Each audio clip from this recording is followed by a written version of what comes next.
Cette édition de la FIAC, il y a ce nouveau projet qui s'appelle On-Site, se trouve dans le Petit Palais. Et pour ce projet, il y a une idée de faire une exposition avec une sélection d'œuvres de galeries qui font partie de la FIAC. Cette année, on accueille dans le cadre de On-Site, notre nouveau secteur donc, dédié aux sculptures, aux installations.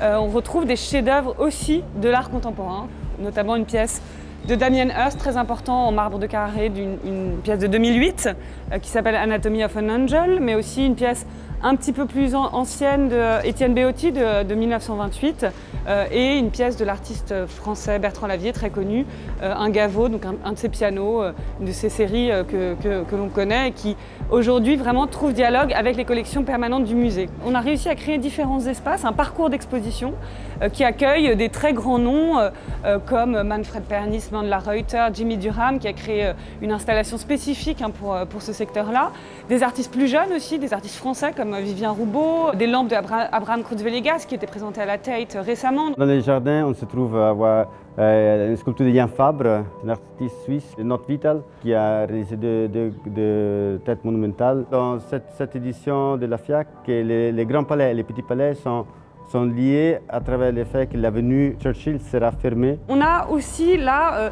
sur la voie, sur les abords du Petit Palais, des installations très importantes, des sculptures, Ernesto Neto, Flanagan. Là où on s'est rendu compte qu'on avait vraiment beaucoup de choses en commun avec les galeries, avec une foire d'art contemporain, c'est que nous partageons tous la même passion pour l'art et les artistes. Il est absolument merveilleux de voir les artistes d'aujourd'hui redécouvrir ceux d'hier. On espère qu'un jour, tous ces gens que nous exposons aujourd'hui atterriront dans nos musées. Ça s'appelle Petit Palais, mais c'est un grand pas pour la FIAC. C'est très représentatif en fait de ce qui passe dans la FIAC. En même temps, c'est aussi assez autonome comme exposition.